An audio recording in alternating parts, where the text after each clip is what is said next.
สบายดีพี่น้องมาพบพอกับสาวผู้ไทยเนี่ยพี่น้องหลังจากเกี่ยวเขาแล้ววันนี้ก็สิพามัดเขาพ้นเขาพี่น้องเลยเป็นแทนนี่แหละสิมัดเขาพ้นเขาต่อก็พี่น้องไปพี่น้องมาซอยกันพี่น้อง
มัดเขาสามัคคีพี่น้องเลย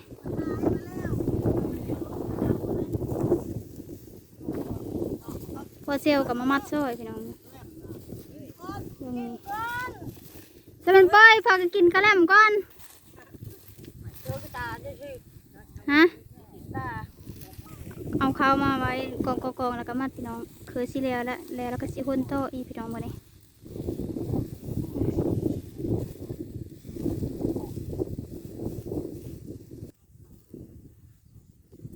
คนเข่าได้เติบเลยพี่น้อง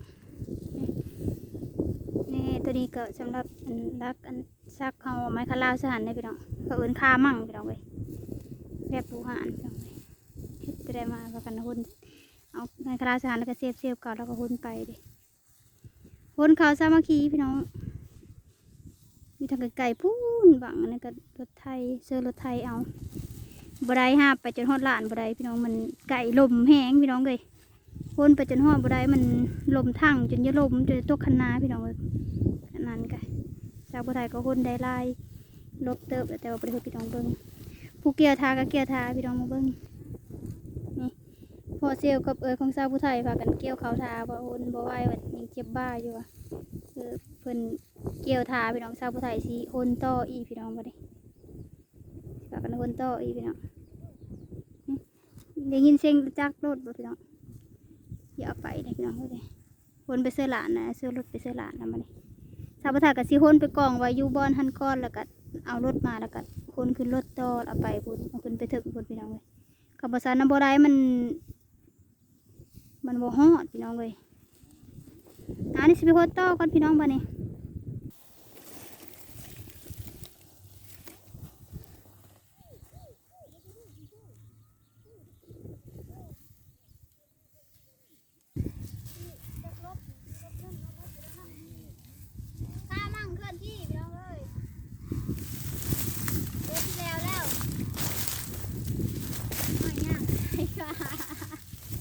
เดี๋ยวมันเกิน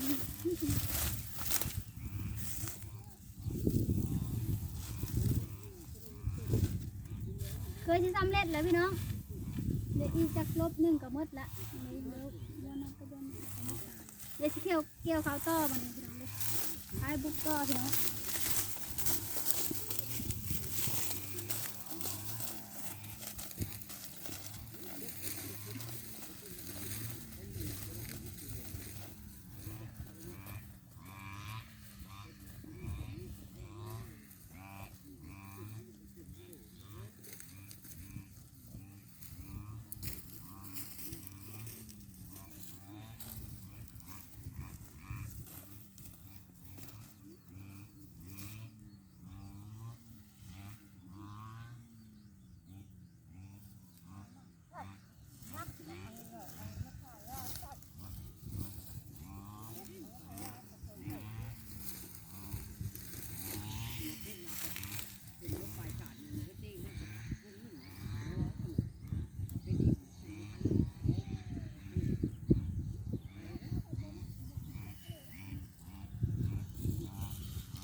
พอดีบ่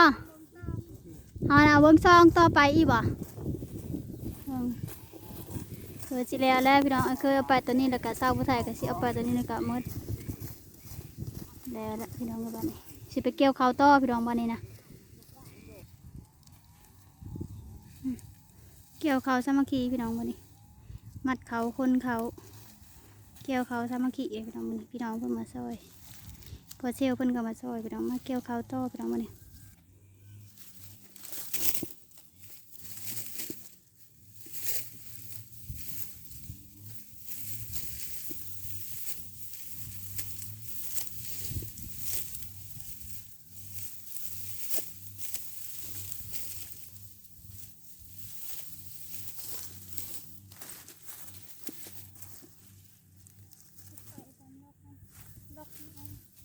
อ้ายตะแตนไปแล้วนี่เห็นลายน่ะนี่ตะแตนเนาะ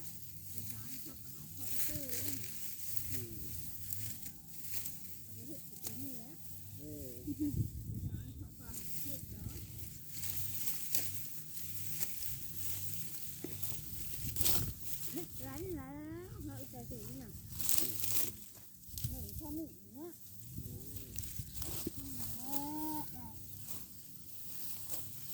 วันนี้ใช้แห้งกับมันแล้ว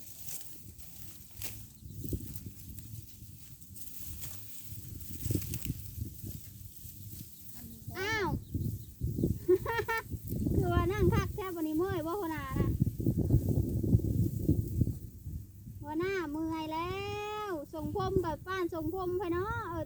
เสื้อโบกหรือป้านเผยเสื้อก็ฮะบ่ได้ยิน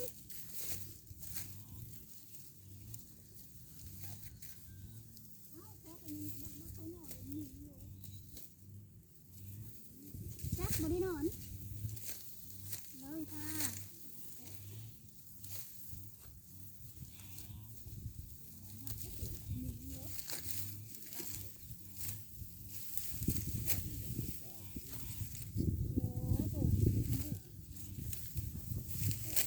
เดี๋ยวยังมาทันแข็งแรงพ่อ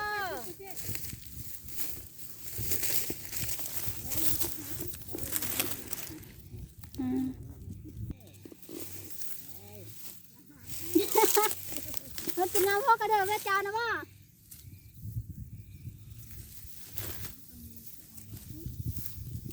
มูเขาตัวเองกินดีคล้ายเพราะว่ามูไปกินน่ะเดี๋ยวมูคันคอแล้วนี่คือ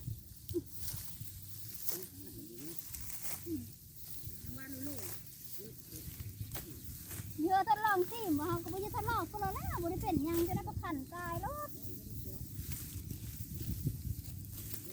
บ่อยากลองปั้นได้แล้วค่ะ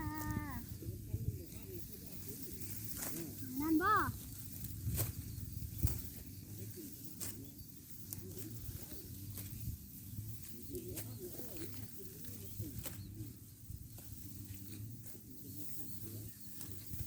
จะมันดีผ่านหมดแล้ว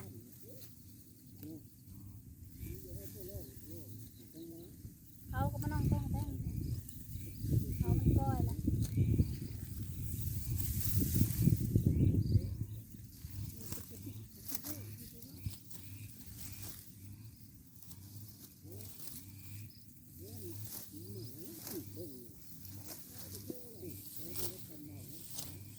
จัก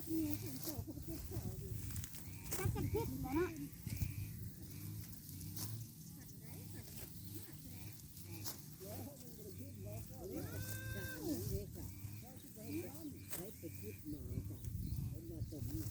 เอาอีแม่ไปพูดมาแหละเฮาเลยแม่ล้างเอาทุกอย่างล้างพอจะเล่นแล้วเฮาเลยมาเฮาเฮ็ดว่ะเฮาเอามือจัดการเลยเพราะก็หยาบนี่รถคันนะ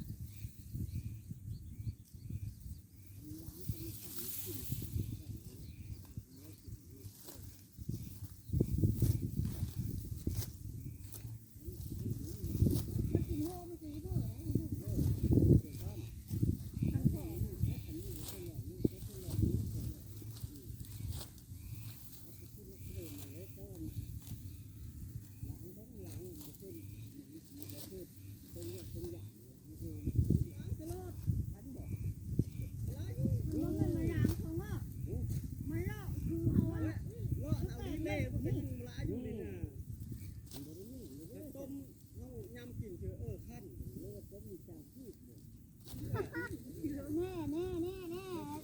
ลากนั้นก็เท่าเลยเห็นบ่มีจางแก้วบ่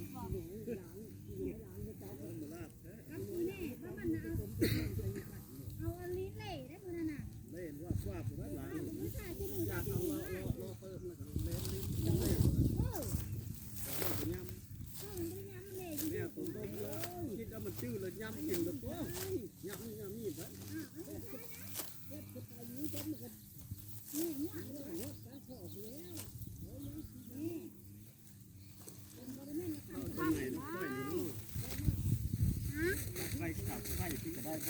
มาทางนี้มามันเกี่ยวทางนี้มาอ้าวมันแก่นนั่นนี่แก่นบ่ได้โอ้นี่พี่น้องแก่นบ่ได้มาน่ะนี่พี่น้องโอ้แก่นเนาะ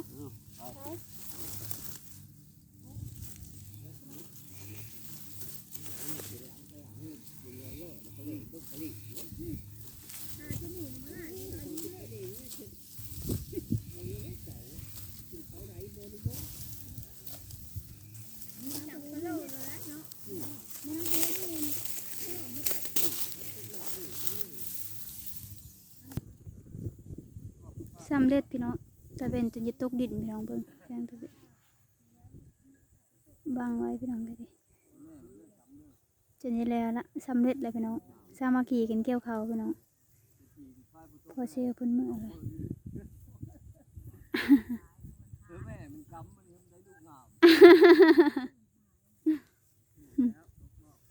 จบคลิปซ้ำนี้เลยพี่น้องขอโมขอบเจอได้พี่น้องที่ติดตามพี่น้อง